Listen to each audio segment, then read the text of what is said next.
ouvintes da tua palavra. E nós sabemos, Senhor da glória, que aquilo, Pai querido, vai trazer. O Espírito Santo de Deus já colocou no coração da tua filha. Senhor Pai amado, nossos ouvidos, nossos corações, deixa aberto, Senhor Pai amado, para a palavra, querido Deus, o qual, Senhor da glória, a sua serva irá ministrar nesta noite. E assim nós agradecemos, Senhor da glória, que sabemos que o Espírito Santo de Deus é aquele que está à frente de tudo, Senhor da glória. Por isso quero agradecer por mais a oportunidade, mais esse dia de bênção, que está como a raiz, escravachai, nesse escravachai. Ela vai se raciar, escravachai.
E muitas vezes eu fui ministrada tanto pela irmã Noêmia quanto pela irmã Ruth.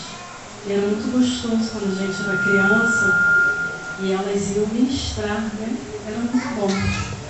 Quem faz não tem noção do impacto que causa. Quem faz não tem a noção do impacto. E a gente criança no Arauto de Cristo, quando tinha culto das crianças e elas tinham um dom para ministrar para a criança, todo jeitinho necessário, e a gente, criança, sentava e ouvia com muito prazer as irmãs que hoje já estão aí com a cabeça branca, a minha também está, né? Nós estamos juntos, estamos no mesmo barco. Graças a Deus, convido os irmãos a abrirem o telão, né? A temática desta festividade, 1 Tessalonicenses, primeira carta do apóstolo Paulo aos Tessalonicenses, capítulo de número 5, versículo 17, que diz o seguinte: orai sem cessar. Orai sem cessar. Agora nós vamos para Mateus,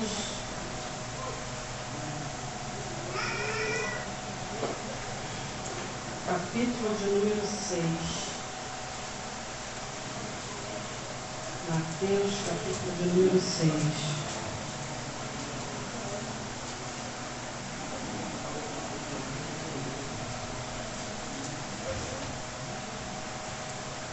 Versículo de número 5. Mateus 6, versículo 5.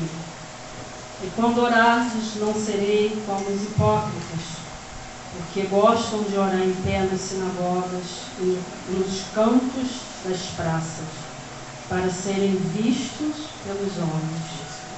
Em verdade vos digo que eles já receberam a recompensa.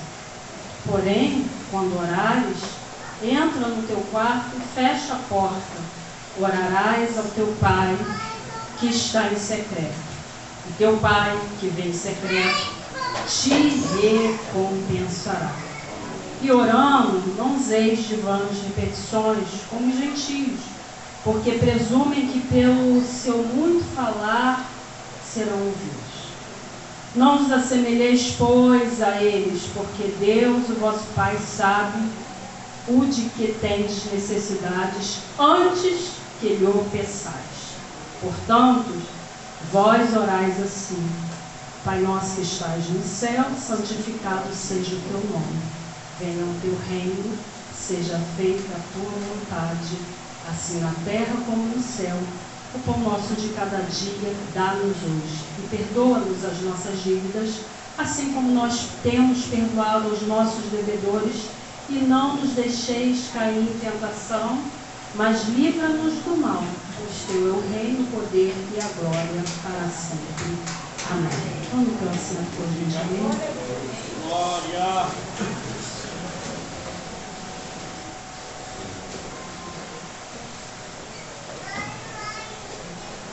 O texto que vocês escolheram para ser temática desta festividade fala de oração, é imperativo: orai sem cessar.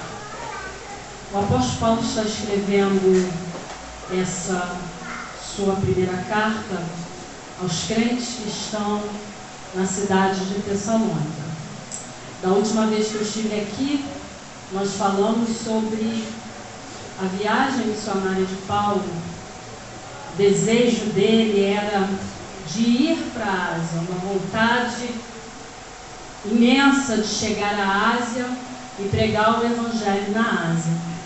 Mas ele foi, juntamente com a sua comitiva, impedido pelo Espírito Santo de Deus de ir à Ásia. E Deus, que tem a direção de todas as coisas, muda a rota de Paulo. Enquanto Paulo tinha um destino, um desejo, uma rota em seu coração, Deus tinha outro caminho. A vontade de Deus era outra. E durante uma visão da noite, ele vê um varão clamando e pedindo: passa a Macedônia e nos ajude. E ele vai para Macedônia, e a capital da Macedônia é justamente Tessalônica. Ele vai para Macedônia, chega primeiro em Filipos e prega o Evangelho na Europa. Quando ele chega na Europa, não havia nenhum crente na Europa. E a primeira pessoa a se converter na Europa é uma mulher. Glória a Deus. Lídia, a vendedora de púrpura. E Paulo prega na Europa. E os frutos são colhidos naquele lugar. O Evangelho é semeado naquele lugar. Haviam almas carentes e necessitadas dentro da Europa. Almas carentes do pão vivo que desceu do céu. Almas carentes da água que só Jesus pode dar. Almas que estavam sedentas. E nós vamos ver que o anseio dele era um anseio humano. E a gente precisa tomar cuidado com as nossas vontades, com os nossos impulsos, com os nossos anseios. Crente não pode andar pela sua própria vontade. Crente precisa ser orientado e direcionado por Deus, porque mais tarde, na terceira viagem missionária, quando ele chega na Ásia, haviam já crentes ali presentes. Então a gente entende que o anseio dele era puramente humano, que a resposta certa, ela sempre vem de Deus.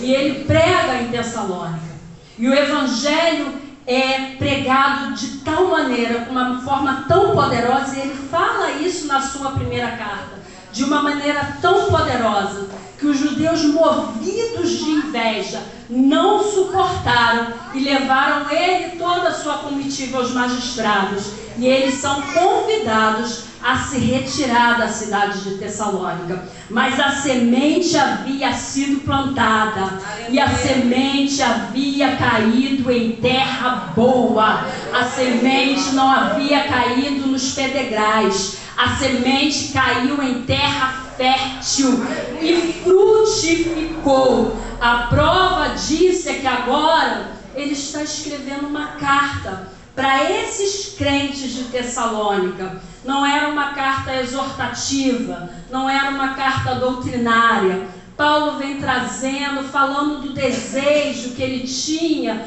de retornar a Tessalônica. Paulo está falando com os crentes de Tessalônica que ele sempre orava por eles, que as orações eram incessantes pelaquela igreja. E agora, no final da sua carta, ele dita alguns preceitos para essa igreja, para esses crentes. E dentre os preceitos, ou seja, as ordenanças, preceitos são ordenanças, ele diz para essa igreja: orem sem cessar, não deixem de orar. E a oração, ela é necessária na vida do cristão.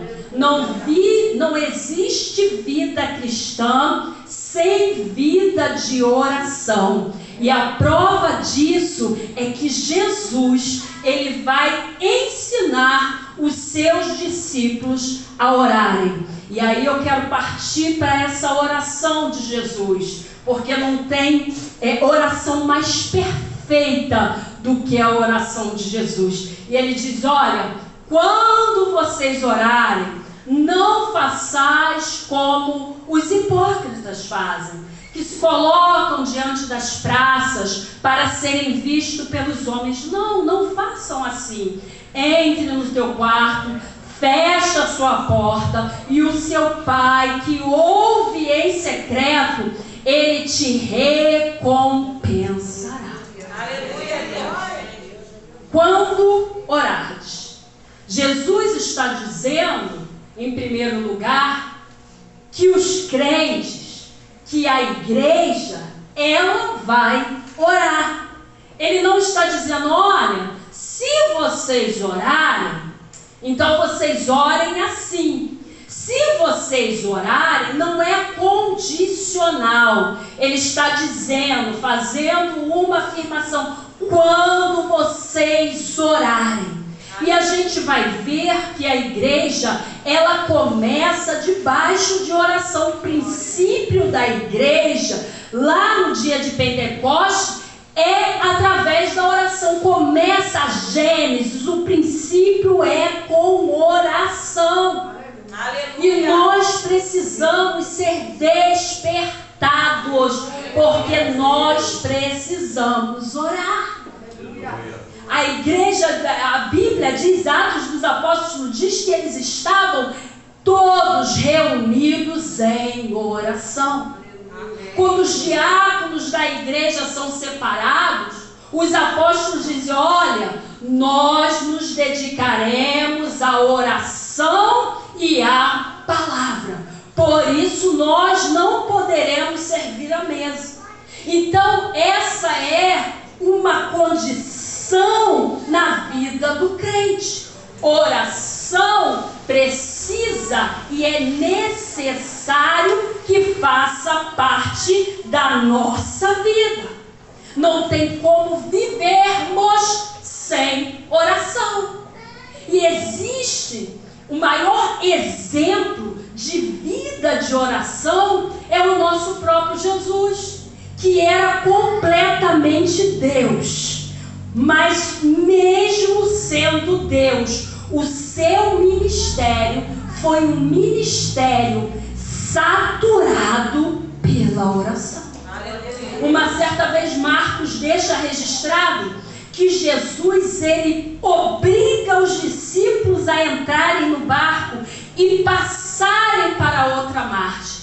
Jesus manda que eles entrem, mas ele vai lá para o monte para orar.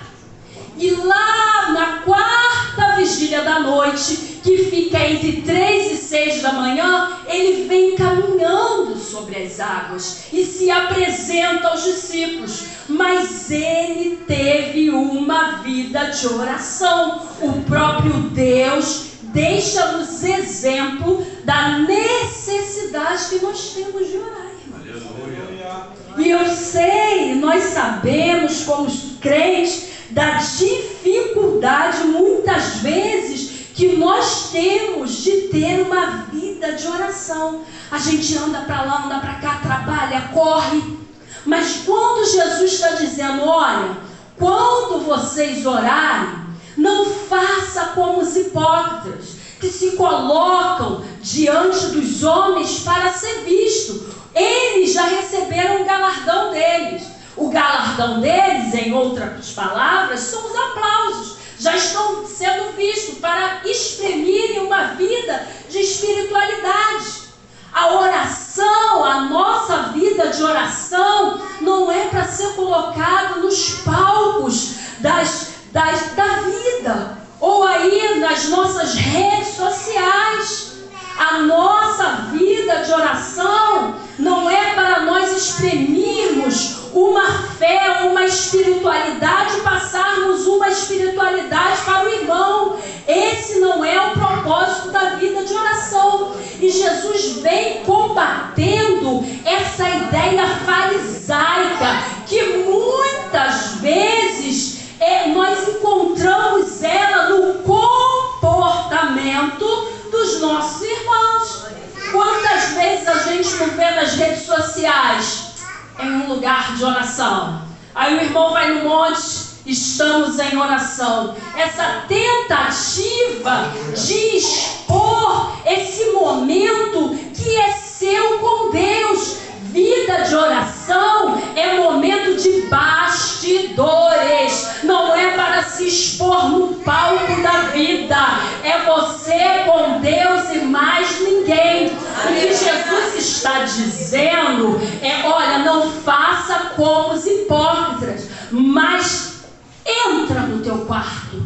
Tenha um particular comigo. Tenha um momento comigo. Não precisa ninguém saber. Não precisa disposição. Porque o Pai que vê em secreto te recompensa. Glória a Deus.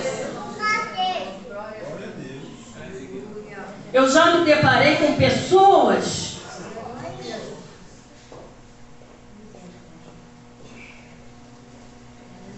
que fazem questão de ter marcas de oração no joelho, no cotovelo, na testa, que fica batendo no banco. E quando não ver no outro, eu já vi pessoas dizendo, aí a gente olha para o joelho, não tem uma marca de oração. Você nunca vai encontrar marca de oração em mim, porque os maiores tempos que eu passo em oração é no meu quarto. E todas as vezes eu uso um travesseiro, tem o travesseiro da oração. E não há necessidade da gente colocar isso para que as pessoas vejam. Isso é farisaísmo puro. Que a tua vida de oração seja conservada em secreto com o Pai. Aleluia. Ninguém precisa saber que você ora, que você se dedica, que você passa quarto, que você passa madrugada. Não há necessidade da gente expor isso. É isso que Jesus está falando. Mas vai para o seu quarto, fecha a sua porta. E quarto aqui não é quarto de dormir. Quarto aqui no texto fala da despensa que eles tinham dentro de casa, o lugar que se guardava mantimento, que não tinha janela nenhuma. Então ninguém passava, quem passava não ia ver nunca. Era um lugar completamente fechado. E o texto que nós lemos em 1 1 Tessalonicenses, esse orar sem cessar, esse verbo no imperativo, essa ordem que é dada pelo apóstolo Paulo, eu já vi pessoas próximas a mim para justificar as falidas vidas de oração, usando esse texto e dizendo: olha, eu oro o tempo todo, eu não preciso dobrar meu joelho, eu estou sempre falando com Deus. Mas não é isso que Jesus nos ensina e nos deixa como exemplo. É necessário uma hora você entrar no particular com Deus. É necessário você separar um momento para o seu momento de intimidade e de comunhão com Deus.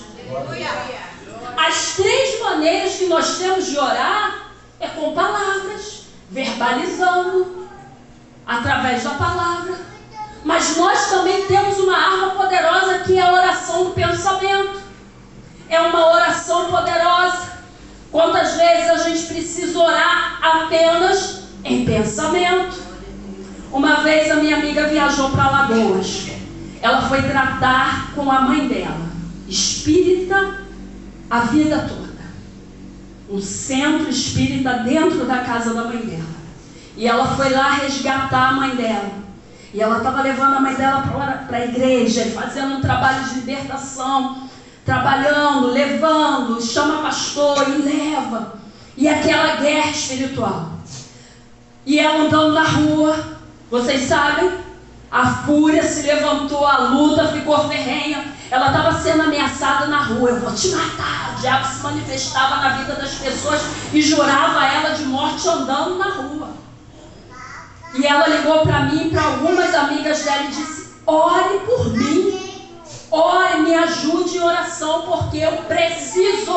Mas não ore verbalizando, ore em pensamento, para você não enfrentar luta aí na tua casa. E aí eu estava contando para minha tia, há alguns dias atrás, ela falou: olha, eu fui orar pela tua prima, que é muito oprimida, e orando por ela, quem apareceu lá dentro do meu quarto? Ele, para fazer graça. Eu falei: é porque tu é boba, né? Porque se sou eu, só oro no silêncio.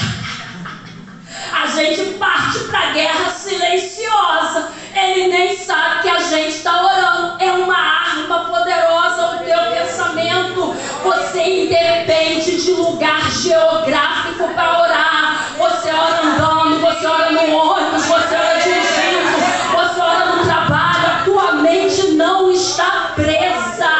Nós podemos orar sem cessar. Basta a gente querer. E podemos orar em espírito, que é a oração que Paulo escreve aos 1 Coríntios capítulo 14, e muitas vezes é confundida com a oração do pensamento. Orar em espírito, Paulo fala: orai da oração em espírito, que é uma oração poderosa, é uma oração perfeita, porque o Espírito, nós não sabemos orar como convém, mas o Espírito intercede por nós com gemidos inexprimíveis. A oração em Espírito é poderosa, é oração em línguas. É por isso que Paulo fala: ora, não ore apenas em espírito, ore também com a consciência, porque quem ora em espírito apenas, a mente fica infrutífera, fica sem fruto. Então oreis com palavras, orei com pensamento e oreis também em espírito, porque é uma oração poderosa, e é através da oração, irmãos, que nós recebemos vitória. É através da oração que nós ganhamos muitas batalhas que nós enfrentamos no nosso dia a dia. Existem batalhas que nós vamos orar só um pouquinho e beleza, chegou a vitória. Mas existem batalhas que há uma necessidade de nós nos desdobrarmos em oração. Existem batalhas que nós precisamos romper a alva em oração. Existem batalhas que nós precisamos rogar, clamar, nos derramar, rasgar a nossa alma em oração.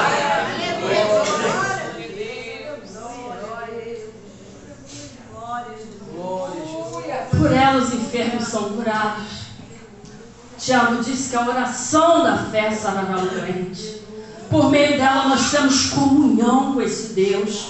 Por meio delas nós podemos ver grandes e poderosas maravilhas. A Bíblia diz que Josué orou e o sol parou. Tiago disse que Elias era sujeito às mesmas paixões que nós, mas orou a Deus e por 3 anos e 6 meses não houve chuva. Deus cerrou o céu.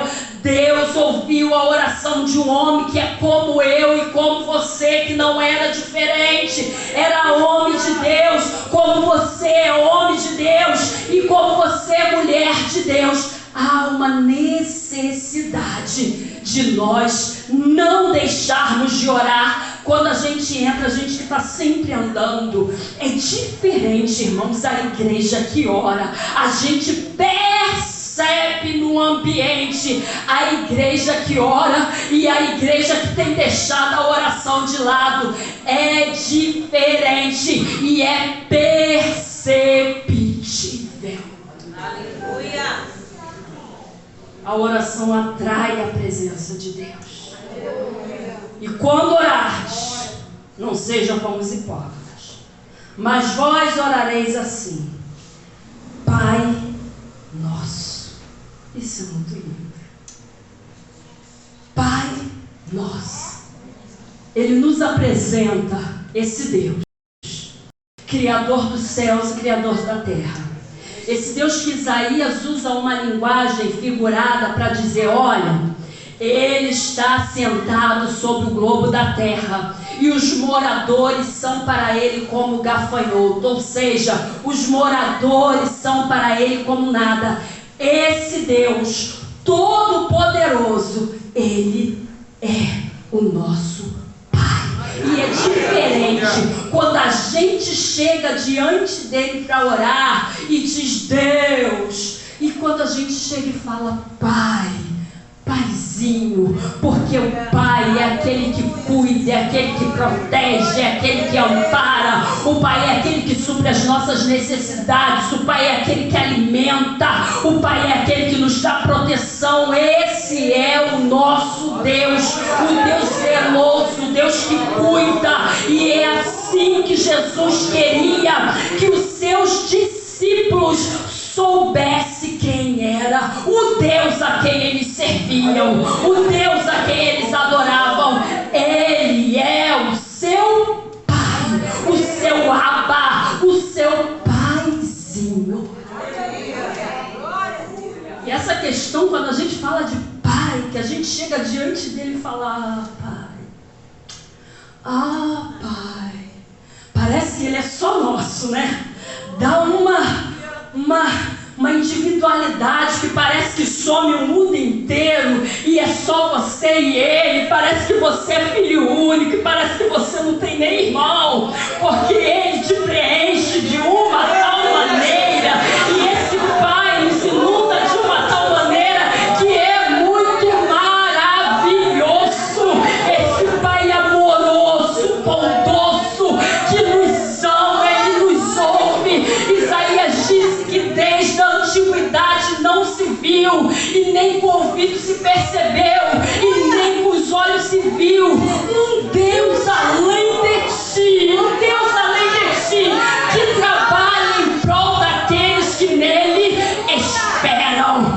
Quem ora recebe vitória, ou recebe também o não de Deus. Tem sim e tem não. Não tem só assim. Quantas vezes nós chegamos diante de Deus e nós recebemos o não dele, mas até o não dele é bom, porque a palavra diz que a vontade dele é boa, perfeita e agradável, e é só lá na frente que a gente entende porque ele está dizendo não. É por isso que João disse: esta é a confiança que temos nele, que se pedirmos alguma coisa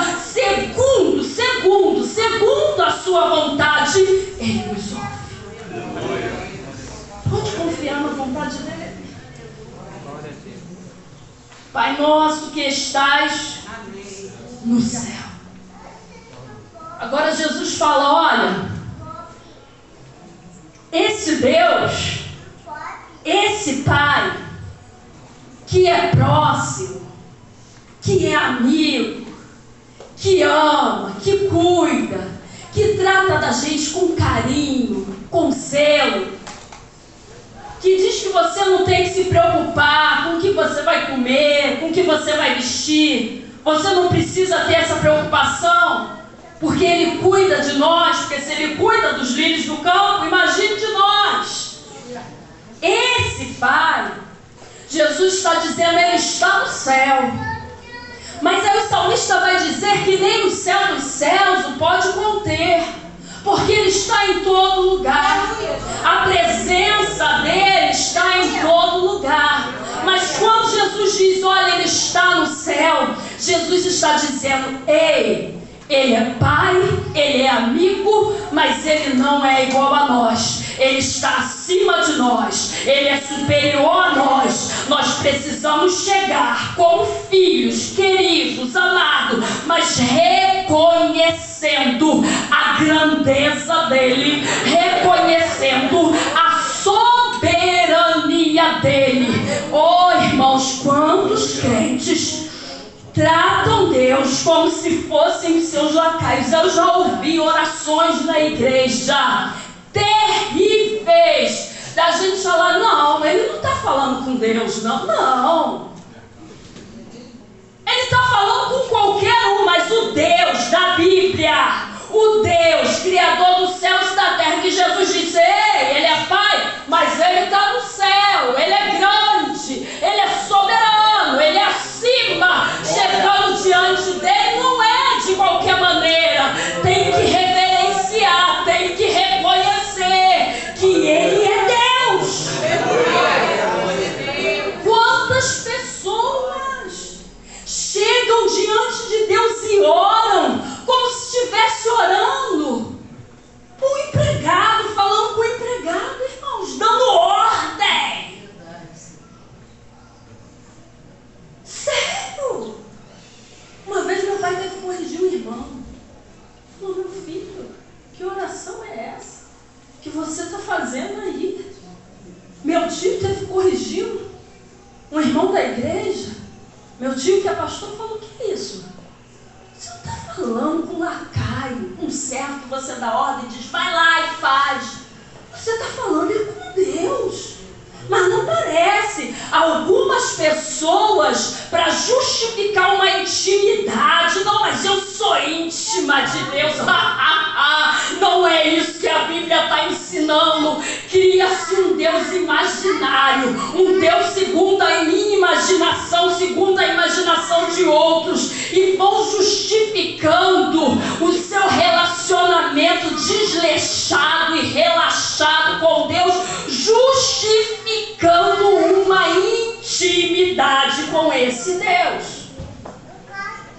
Aí Eclesiastes vai dizer, capítulo 5, versículo 2, não te precipites com a tua boca, nem o teu coração se apresse a pronunciar palavras alguma diante de Deus. Ou seja, quando entrares na presença de Deus, que sejam poucas as tuas palavras. Está falando de reverência.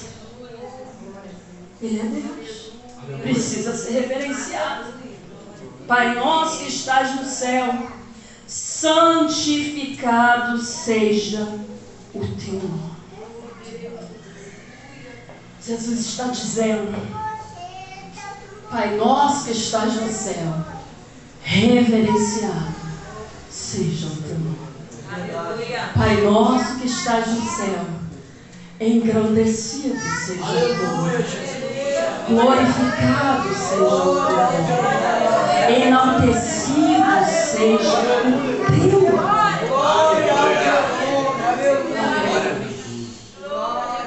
E por que Ele usou o teu nome? E por que Ele não disse, Pai nosso que estás no céu, santificado seja o Yahvé. Porque nesse período, os judeus, diferente de nós, eles tinham claro na mente deles que eles eram servos, que eles eram insignificantes diante desse Deus. E eles não ousavam pronunciar o nome de Deus. Então, todas as vezes que eles iam falar o nome de Deus, eles diziam: o teu nome, o teu nome. Porque eles não pronunciavam o nome de Deus, que é o Yahvé. Eu sou o que sou, o auto-existente, o Deus que de eternidade em eternidade sempre existiu. Diferente de nós, eles tinham essa concepção clara, nítida, notória na mente deles e no coração deles. Eles tinham uma reverência ao nome, às letras e a tudo que se referia a esse Deus. Santificado seja o teu. Aleluia. Glória a Jesus. Eu quero concluir dizendo que a primazia da oração do Pai Nosso, ela está unicamente centrada em Deus. Todo o início dela, Pai Nosso que estás no céu, Deus, santificado seja o nome de Deus. Venha o reino de Deus. Seja feita a vontade de Deus. Aleluia. Glória a Deus. A gente só vai entrar lá no final. Seja feita a vontade de Deus. É que quando a gente ora para Deus se sujeitar às nossas vontades. A gente ora para que Deus faça a nossa vontade. Deus, faz isso. Deus, eu preciso daqui. E quantas vezes a gente tem medo? Senhor, faz a tua vontade. Quantas vezes, irmãos, eu tive medo de falar: Senhor, faça a tua vontade. Quantas vezes a gente tem medo de falar: faça a tua vontade, não a minha. Eu não sei se sou eu que tenho medo às vezes.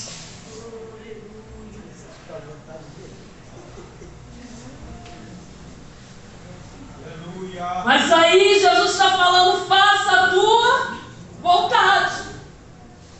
Jesus no Getsemane orando disse: ah, Pai, se possível, se possível, se possível, dá um jeito, tem como passar esse cálice, mas faça segundo a tua. Aleluia, Jesus. Aleluia.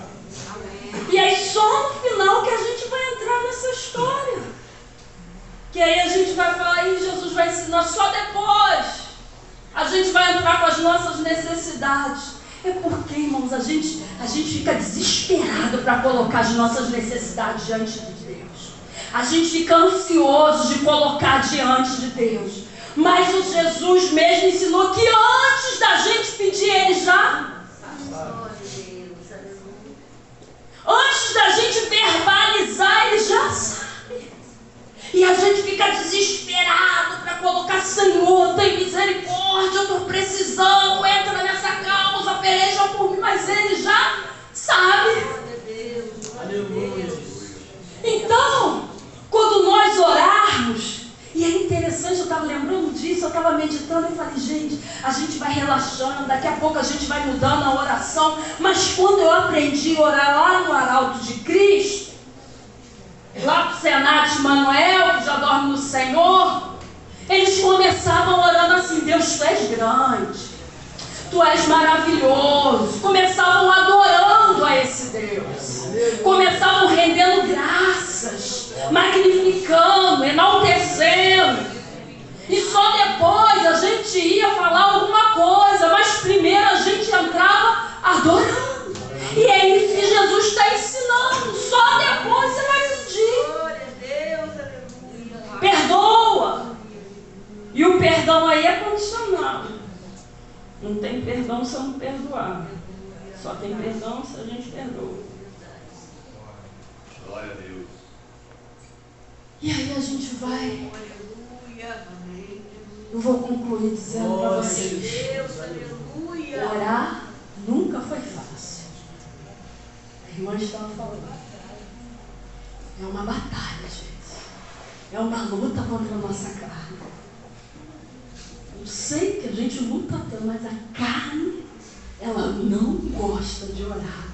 Você pode não ter nada para fazer, mas ela fica doida para levantar do joelho.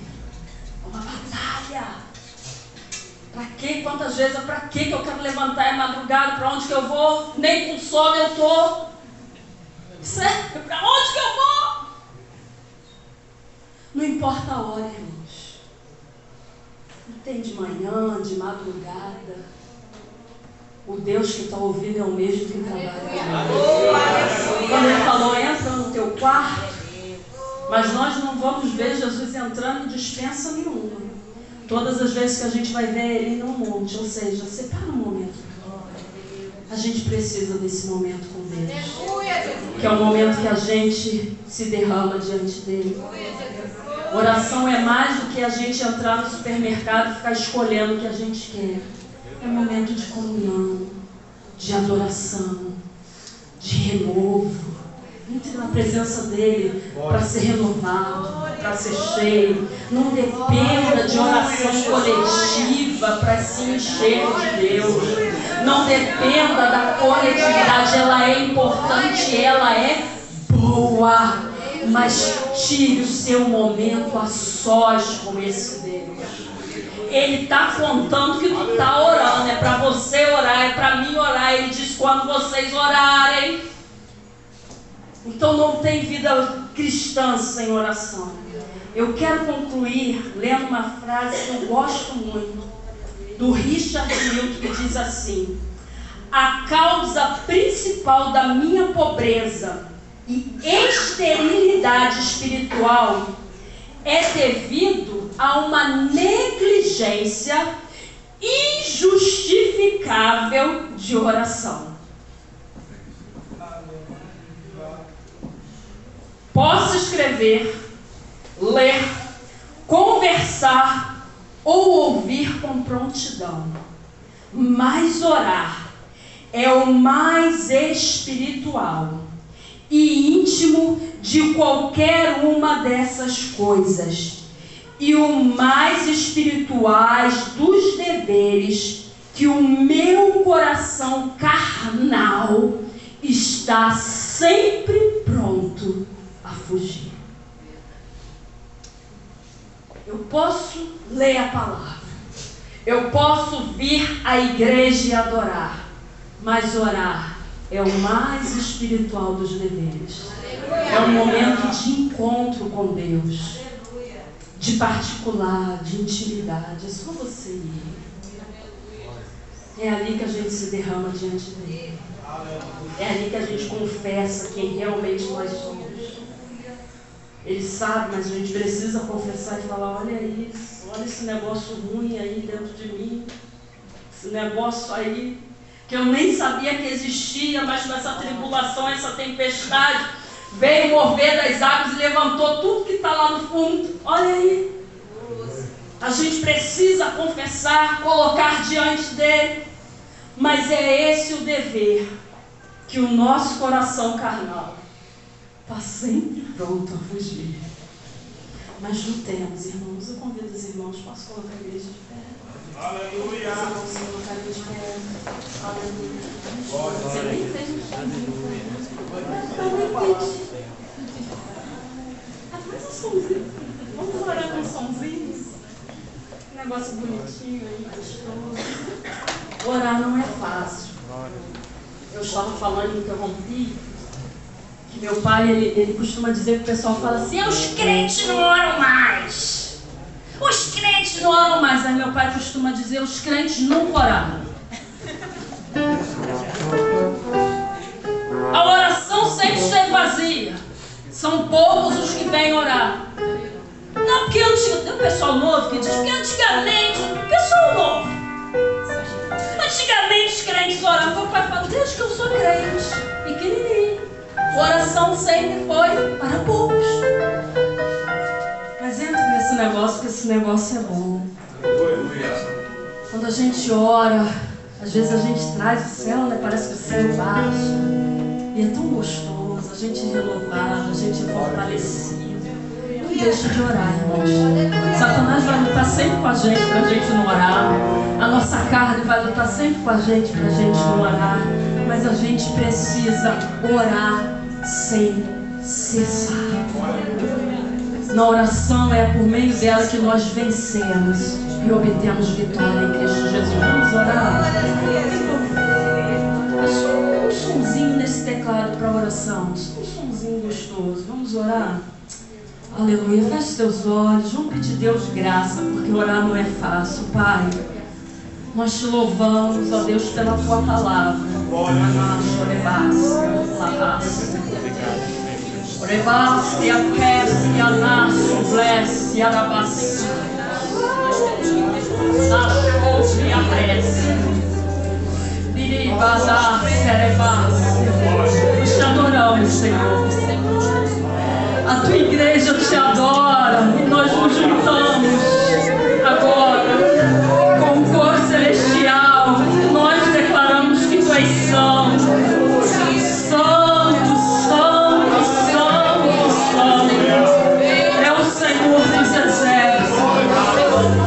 E toda a terra está cheia da sua glória. Deus, nós te louvamos e reconhecemos a tua grandeza. Nós reconhecemos que tu és grande, que tu és poderoso, que tu és majestoso, que nós somos pequenos e não podemos fazer nada sem o Senhor. Dependente de ti, aleluia. Oh Deus, tu sabes, Senhor, quando nós temos dificuldade, Senhor, para orar.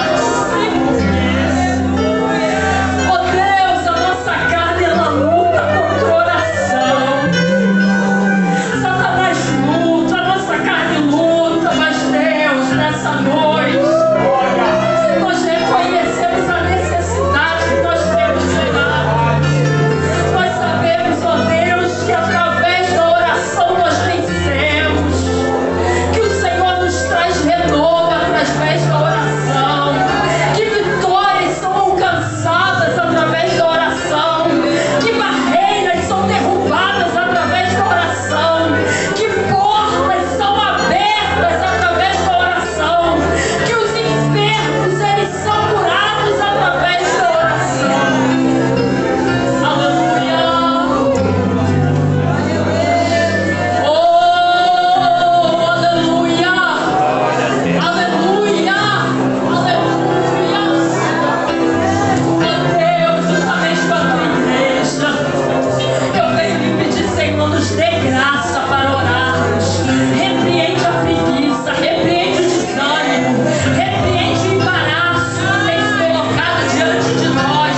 Vai jogando por terra, nos dê capacidade para administrarmos o nosso tempo, a fim de tirarmos um momento para a oração. Nos ajude a priorizarmos a oração. Deus, nos dê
Dai-nos fome e sede pela tua presença.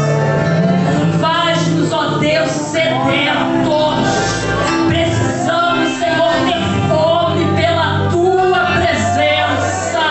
Precisamos ter sede pela tua presença.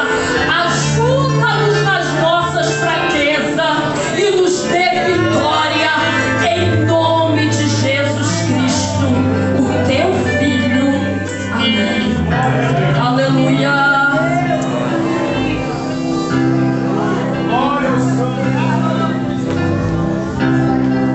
Aleluia, glória a Deus.